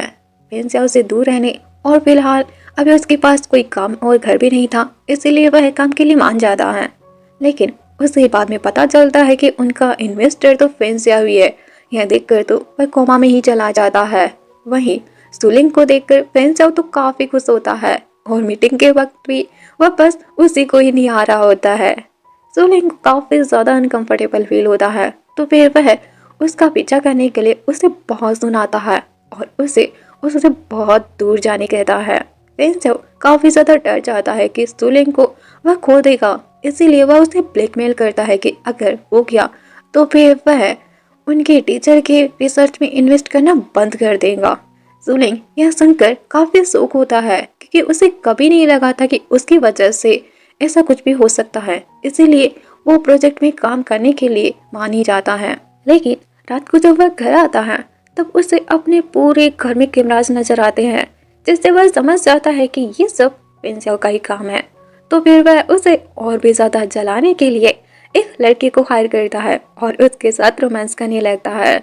और तभी दिल मिलाते हुए फेंसियाओ वहाँ पर आता है और उस लड़के पर चिल्लाता है, तो वह लड़का तो बेचारा वहाँ से भाग ही जाता है। यह देखकर सुलिंग फेंसियाओ पर चिल्लाता है, तो फेंसियाओ उसे बहुत कुछ कहता है, जिससे सुलिंग को अपना दर्दनाक पास्ट याद आने लगता है जिसमें कुछ लोग उसे बुली कर रहे थे। वह खुद को उसके सामने सरेंडर कर देता है। यह देखकर फेंसियाओ शौक हो जाता है और फिर वहां से चला जाता है। अगले दिन सुलिंग चेन से मिलता है, जहाँ पर उसे पता चलता है कि चेन फेंसियाओ की कंपनी में काम कर रहा है। तो फिर वह उसे फेंसियाओ से बचने के लिए वार्न करता है, पर चेन तो उसे ही फेंसियाओ के पास वापस जाने कहता है। असल में फेंसियाओ ने ही चेन को सुलिंग को मनाने के लिए भेजा था ताकि वह उसके पास वापस आ जाए, पर सुलिंग उसकी एक बात नहीं मानता, तो उसे डराने के लिए चेन सुसाइड करने जाता है। और जब सुलिंग को ये बात पता चलती है तो फिर वह उसे समझाने आता है कि फेंसियाओ बस उन दोनों का इस्तेमाल कर रहा है, पर चेन है कि वह कुछ सुनने को ही तैयार नहीं था और फिर वह उसकी काफी ज्यादा बेइज्जती भी कर देता है। पेंसिल और हुआ भी ये सब ड्रामा देख रहे थे और जेन की बातें सुनकर पेंसिल गुस्से में उसके पास जाने लगता है। वह उसे रोकते हुए कहता है, तुम्हारा बीच में जाना बिल्कुल भी सही नहीं है। इस तरफ सुलिंग भी हार मान लेता है तो जेन से कहता है, मैंने जो मॉम को प्रॉमिस किया था मैं उसे पूरा नहीं कर पाया, तुम अपना ख्याल रखना, कहते हुए वह जाने लगता है। यह देखकर जेन घबरा जाता है और तभी उसका हाथ छूट जाता है। सुलिंग उसे बचाने के लिए पानी में कूदने वाला होता है, लेकिन तभी फेंसिया आकर उसे रोक लेता है। इस तरफ रेस्क्यू टीम जेन को बचाकर उसे हॉस्पिटल लेकर चली जाती है, लेकिन सुलिंग इन सब से अब पूरी तरीके से टूट गया था और फिर वह रोते हुए कहता है, फेंसियाओ तुम जीत गए, तुमने मुझे पूरी तरीके से बर्बाद कर दिया है, मेरे पास अब कोई नहीं है, मेरा सब चला गया है। फेंसियाओ कहता है, तुमने कहा था ना कि तुम मुझे बचाओगे। सुलिंग कहता है, जब मैं खुद को ही नहीं बचा सकता तो फिर मैं तुम्हें क्या ही बचाऊंगा, कहते हुए वह वहां से चला जाता है। अब वह और सह नहीं कर सकता था, इसीलिए वह फेंसियाओ के पास आता है और उससे बदला लेने कहता है, पर एक शर्त पर, उसे उसकी हर कंडीशन माननी होगी। सुलिंग को पाने के लिए फेंसियाओ भी कुछ भी करने के लिए तैयार हो जाता है, इवन उसका बॉटम बनने के लिए भी। सुलिंग उसे एक मास्क देता है और कहता है, मुझे तुम्हारा ये फेस बिल्कुल भी पसंद नहीं है, इसलिए मुझे कभी तुम्हारा ये फेस दोबारा मत दिखाना, कहते हुए वह उसे मास्क पहनने कहता है। फेंसियाओ फिर मास्क पहन लेता है। सुलिंग फिर उसे उसके कपड़े उतारने कहता है और फिर उसके करीब जाने लगता है।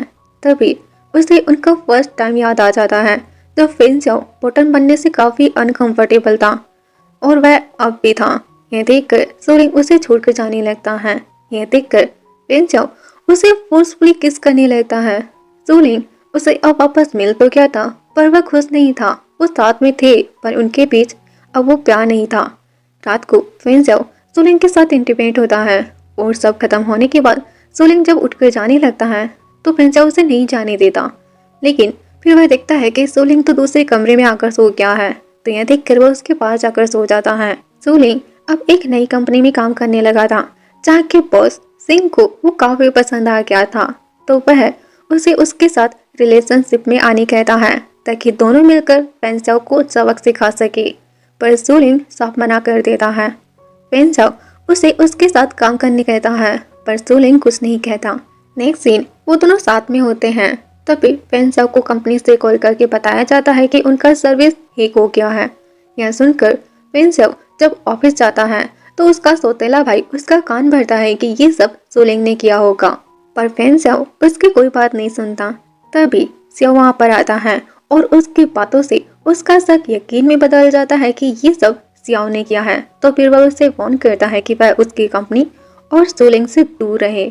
इस तरफ सुलिंग अपने फ्रेंड से मिलने आया होता है। तभी बिना बुलाए फेंसियाओ वहाँ आ जाता है, जिससे सुलिंग परेशान हो जाता है क्योंकि वह हर जगह उसका पीछा करता रहता है। उसे देखकर सी समझ जाती है कि ये सुलिंग का लवर है, तो वह सुलिंग की हेल्प करने कहती है फेंसियाओ को जलाने में, और फिर वह उसके करीब जाने लगती है। उसके लवर को कोई टच करे ये बात फेंसियाओ को बिल्कुल पसंद नहीं आती और वह कहता है, तुम्हारे और कितने लवर हैं? हाँ, पर सुलिंग वह सी के साथ चला जाता है। नेक्स्ट सीन फैन किंग सुलिंग को फेंसियाओ को छोड़कर उसके साथ फिर से होने कहता है। तभी वहाँ पर फेंसियाओ आ जाता है और उससे घर जाने कहता है क्योंकि वह 4 दिन से घर नहीं गया था। सुलिंग तंग आकर कहता है, तुम कब तक मेरा पीछा करते रहोगे, प्लीज मुझे अकेला छोड़ दो। फेंसियाओ कहता है, नहीं छोड़ सकता, अगर छोड़ दिया तो मैं मर जाऊंगा। सुलिंग कहता है, या तो तुम मुझे मार डालो या फिर एक दिन मैं ही तुम्हें मार डालूंगा, पर फेंसियाओ फिर भी अपनी हरकतों से बाज नहीं आता। यह देखकर सुलिंग अपनी सारी होप खो देता है और फिर वह खुद को खत्म करने कहता है, लेकिन ये सब सुनकर फेंसियाओ का ट्रॉमा हिट करने लगता है और वह सुलिंग को हर्ट करने के लिए खुद को ही पनिश करने लगता है। लेकिन अब सुलिंग को इन सब बातों से कोई फर्क नहीं पड़ता और वह कहता है, तुम मुझे बस अनोय कर रहे हो। यह सुनकर फेंसियाओ उसके पैरों में गिरकर गिड़गिड़ाने लगता है और कहता है, मुझे तुम्हारी अच्छाई पर यकीन नहीं था कि तुम इतने अच्छे कैसे हो सकते हो, इसलिए बस मैं तुम्हारी असलियत बाहर लाना चाहता था, पर मैं खुद ही तुम्हारे प्यार में गिर गया। मुझे लगा था मैं तुम्हें छोड़कर खुश रहूंगा, पर मुझे कभी नहीं लगा था कि मुझे इतना ज़्यादा हर्ट होगा, इसलिए मैं तुम्हें अपने पास रखने के लिए बार बार तुम्हें धमकी देता रहा। मैं जानता हूँ मैं गलत हूँ, पर क्या तुम मुझे एक मौका नहीं दे सकते? पर क्या सच में सोलिंग उसे एक मौका दे सकता था? नहीं, कभी नहीं। बल्कि इसके बाद तो वह और भी ज्यादा स्टोन फेस्ड हो गया था। एक दिन तो उसके पैर पर गर्मा गर्म सूप भी गिर जाता है, पर उसे उससे कोई फर्क नहीं पड़ता। वहीं फैंसाओ उसके लिए काफी ज्यादा डर जाता है, उसे हॉस्पिटल जाने कहता है, पर वह मना कर देता है। और अब उसने फैंसाओ को बर्बाद करने का प्लान कर लिया था, और शायद फैंसाओ ने भी। इसीलिए तो वह काम के बहाने खुद ही उसे उसके लैपटॉप से सारी इंफॉर्मेशन लेने का एक्सेस दे देता है। पर लास्ट टाइम वह उसके साथ होना चाहता था, इसीलिए वह उससे फोर्स करता है। ये देखकर सोलिंग उससे मानने जाता है। इस पर फैंसाओ कहता है, तुम अपने हाथ क्यों गंदे कर रहे हो? मैं तो बहुत जल्द बर्बाद होने वाला हूँ। पर सोलिंग को उसकी बातें समझ नहीं आती। इन सब के बाद फैंसाओ ऑफिस में ही रहने लगा था, पर फिर भी वह सोलिंग का ख्याल रखना नहीं भूलता था। वहीं सोलिंग को जब पता चलता है कि फैंसाओ उसके टीचर के प्रोजेक्ट पर इन्वेस्ट नहीं कर रहा और उल्टा उस पर सू कर रहा है, तो फिर वह उससे मिलने उसके ऑफिस आता है और उसे टीचर को छोड़ने के लिए कहता है। अब सोलिंग कुछ मांगे और फैंसाओ मना कर दे, ऐसा तो कभी हो नहीं सकता ना। तो फिर वह उसे 3 महीने का टाइम देता है। पर टीचर तो बहाने बनाने लगता है कि मुझे चोट लगी है और मेरा सारा स्टाफ भी चला गया है, तो फिर मैं अकेले कैसे कर पाऊंगा। सुनकर सोलिंग उनके साथ काम करने के लिए मान जाता है। और हमें यहाँ पर पता चलता है कि ये सब भी फैंसाओ का ही प्लान था, ताकि वह सोलिंग को करीब रख सके। वहीं सोलिंग उस प्रोजेक्ट में दिलो जान से लग जाता है और 3 महीने बाद अपनी जी जान लगा के उसे पूरा करता है। और इसके बाद वह अपने टीचर को कॉल करके बताता है कि अब वह घर जा रहा है। यह सुनकर टीचर जल्दी से फैंसाओ को कॉल करके सब कुछ बता देता है। इस तरफ सोलिंग बाइटिंग के घर आता है, पर वह घर पर नहीं होती।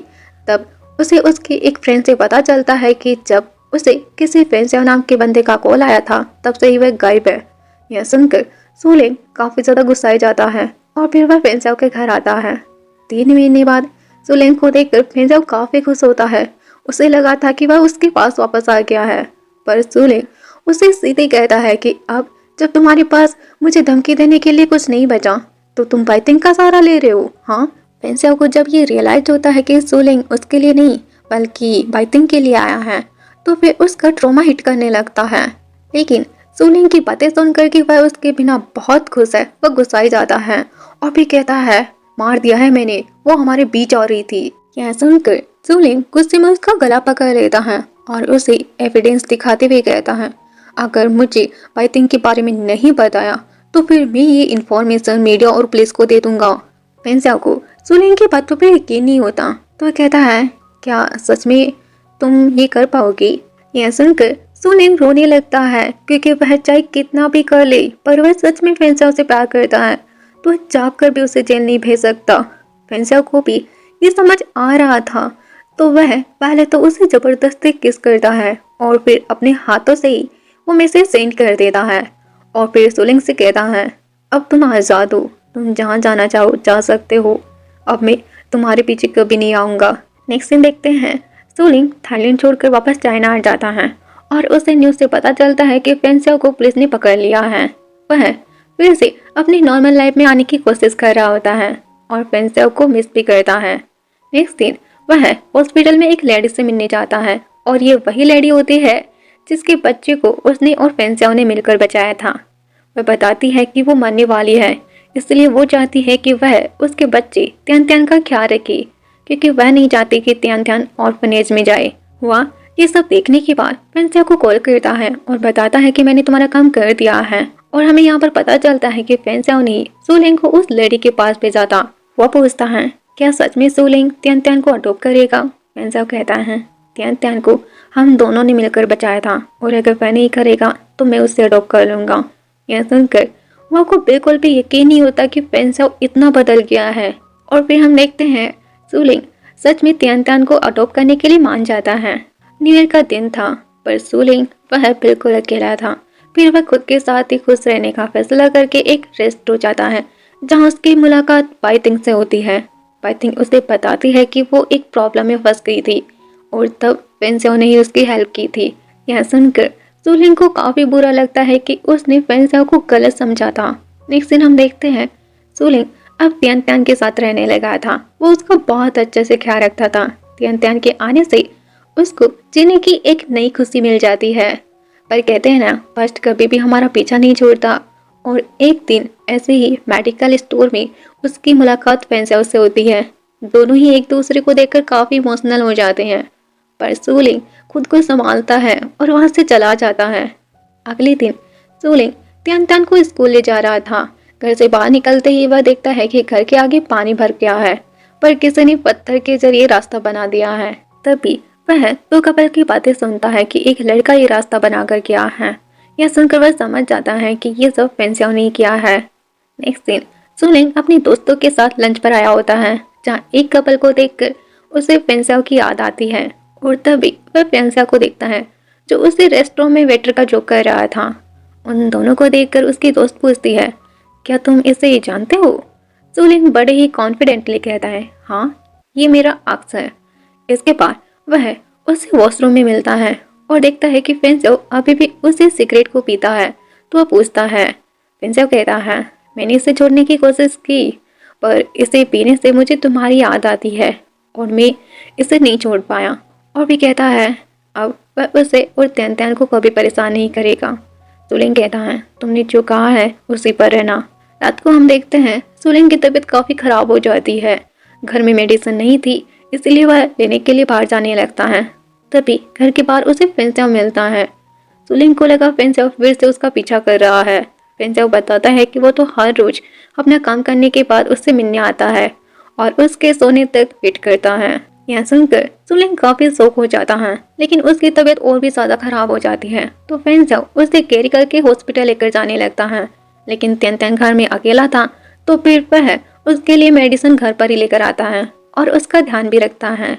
उसका बर्थडे भी था, इसीलिए वह उसके लिए केक भी लेकर आता है, पर सूलिंग उससे नाराज था, इसलिए वह उससे जाने कहता है।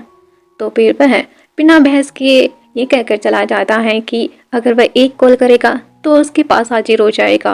अगले दिन सूलिंग बाहर जाता है क्योंकि मिस्टर सुई के जरिए उसे पता चलाता है कि भाई फेंसेओ से बदला लेना चाहता है। वह फेंसेओ को कॉल भी करता है, पर वह नहीं उठाता। तो फिर वह फेंसेओ को बचाने के लिए खुद ही बाहर आ जाता है, पर वहाँ पर फेंसेओ नहीं था और उसे समझ आ जाता है कि ये सब पाई का प्लान था फेंसेओ को यहाँ पर बुलाने के लिए। उनके बीच फाइट शुरू हो जाती है और सूलिंग इसके बाद बहुत ही मिजरेबल हालत में घर आता है। फेंसेओ को उसका वेट करता देख और उससे कहता है, तुमने तो कहा था ना कि एक कॉल पर ही तुम मेरे पास आ जाओगे, तो फिर तुमने कॉल क्यों नहीं उठाया? ऐसा कहता है, वो पाइथिंग बार बार मुझे कॉल कर रही थी तो मैंने फ़ोन ऑफ कर दिया था। और फिर उसे पता चलता है कि बाई ने सूलिंग को मारा है, तो वह आग बबूला होकर जाने लगता है। लेकिन सूलिंग जैसे तैसे करके उसे शांत करता है, लेकिन उसकी बॉडी पर चोट के निशान देखकर वो काफ़ी ज़्यादा शौक हो जाता है और भी कहता है, ये सब मेरी वजह से हुआ है, मुझे तुमसे दूर रहना चाहिए, मैं कहीं दूर चला जाऊंगा ताकि तुम्हें कोई भी हर्ट ना करे। कहते हुए वह आखिरी बार सूलिंग को किस करता है और कहता है, क्या मैं आज आज सिर्फ तुम्हारे साथ रह सकता हूँ? सूलिंग जब कुछ नहीं कहता तो फिर वह माफ़ी मांगकर जाने लगता है। तभी सूलिंग हाँ कहता है। यह सुनकर वह काफ़ी खुश हो जाता है। नेक्स्ट सीन देखते हैं, सूलिंग को सुलाने के बाद फेंसेओ वहाँ से चला जाता है। उसको वापस जाते हुए देखकर सूलिंग पूरी तरीके से टूट जाता है और फिर वह किसी को कॉल करके कहता है कि आप मुझे जिससे मिलाना चाहती थी, मैं उससे मिलने के लिए तैयार हूँ, इससे पहले कि मैं वापस फेंसेओ के पास चला जाऊँ। इसके बाद वह उस लड़के के साथ डेट पर जाता है जो उसका बहुत अच्छे से ख्याल रखता है। तभी फेंसेओ वहाँ से गुजरते हुए उन दोनों को देखकर शौक हो जाता है और इसी चक्कर में उसका एक्सीडेंट हो जाता है। सूलिंग को फेंसेओ की फिक्र होती है, फिर भी वह उसके पास नहीं जाता। यह सब देखकर वो लड़का भी समझ जाता है कि इन दोनों के बीच कुछ न कुछ तो है। इस तरह फेंसेओ खुद को ये यकीन दिला रहा होता है कि उसने जो भी देखा था वो बस एक झूठ था। नेक्स्ट दिन देखते हैं, भाई हॉस्पिटल में होता है और उसकी ये हालत फेंसेओ ने की होती है। तभी फेंसेओ वहाँ पर आता है और उसे सूलिंग से दूर रहने कहता है। वह भी डर के मारे हाँ बोल देता है। इसके बाद हुआ फेंसेओ को समझाता है कि तुम कब तक सूलिंग के पीछे पड़ते रहोगे, अब तो उसने नया बॉयफ्रेंड भी बना लिया है तो तुम्हें भी मूव ऑन कर जाना चाहिए। पर फेंसेओ मना कर देता है। तो हुआ सूलिंग के पास आता है और उसे सब बताता है कि जब तुमने उसकी फैमिली की पॉल मीडिया के सामने खोली थी तो उसकी फैमिली तुम्हें मारना चाहती थी, पर फेंसेओ ने सारा ब्लेम अपने ऊपर ले लिया था और त्यान त्यान को तुम्हें देने का आइडिया भी उसी का था ताकि तुम कभी अकेले ना रहो। यह सब सुनकर सुलिंग को एहसास होता है कि फेंसाओ उससे सच में प्यार करता है, तो वह सीधे टूट जाता है और वहां से प्रोटेक्शन पाई करता है। और फिर वह फेंसाओ के पास आता है और उसे अपने नए बॉयफ्रेंड के बारे में बताता है। यह सुनकर फेंसाओ गुस्साए जाता है और फिर कहता है, प्लीज बस करो अब, मैं खुद को तुमसे दूर रखने की कोशिश कर रहा हूँ ताकि तुम खुश रहो, तो प्लीज मुझे अकेला छोड़ दो, वरना मैं तुम्हारा पीछा कभी नहीं छोड़ूंगा। सुलिंग कहता है, अगर मैं तुम्हें एक और मौका दूं तो क्या तुम मेरे साथ अच्छे से रहोगे, कोई भी झूठ नहीं बोलोगे? यह सुनकर फेंसाओ को यकीन नहीं होता और वह बिल्कुल चुप हो जाता है।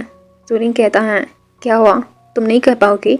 यह सुनकर फेंसाओ बिल्कुल एक बच्चे की तरह कहता है, मैं करूंगा, मैं तुम्हारी हर एक बात मानूंगा, मैं कभी तुम्हें हर्ट नहीं करूंगा। सुनकर सुलिंग उसे प्रोटेक्शन देता है, पर वह वन नाइट स्टे नहीं करना चाहता था, तो वह मना कर देता है और कहता है, मैं ऐसा कुछ नहीं करूंगा जिसके लिए तुम्हें सुबह रिग्रेट हो। पर सुलिंग को तो वो चाहिए था ना, तो फिर वह उसके करीब आता है और कहता है, क्या सच में मैं तुम्हें नहीं चाहिए? कहते हुए वह उसका फेस निक के पास करता है, जो फेंसाओ का फेवरेट स्पॉट है। यह देखकर फेंसाओ उसे बाइट कर लेता है और फिर उसे पेट पर पटक कर किस करता है और इस चक्कर में बेचारा बेड ही टूट जाता है। पर सुलिंग फिर भी उसे कंटिन्यू रहने कहता है और फिर क्या था, वो दोनों एक ब्यूटीफुल नाइट स्पेंड करते हैं। अगली सुबह सुलिंग फेंसाओ को किसी को अंदर आने से रोकते हुए सुनता है और सुनता है कि वह उसे अपना पार्टनर कह रहा है। यह सुनकर उसे काफी ज्यादा अच्छा लगता है, लेकिन फिर वह रेडी होकर जाने लगता है। फेंसाओ को लगा सुलिंग फिर से उसे छोड़कर जा रहा है, लेकिन सुलिंग उसका हाथ पकड़ उसे भी उसके साथ चलने कहता है और यह सुनकर फेंसाओ के फेस पर पहली बार एक बड़ी सी स्माइल आती है। और इसी के साथ ये ब्यूटीफुल मूवी कंप्लीट हो जाती है। पर इसका एक स्पेशल एपिसोड तो होना ही चाहिए इनके ब्यूटीफुल मोमेंट्स के साथ। खैर ये सब तो मेकर्स पर डिपेंड करता है, पर अगर आएगा तो वो भी मैं आपके साथ शेयर कर दूंगी। तो मिलते हैं ऐसे ही किसी खूबसूरत सी लव स्टोरी के साथ, तब तक के लिए बाय बाय।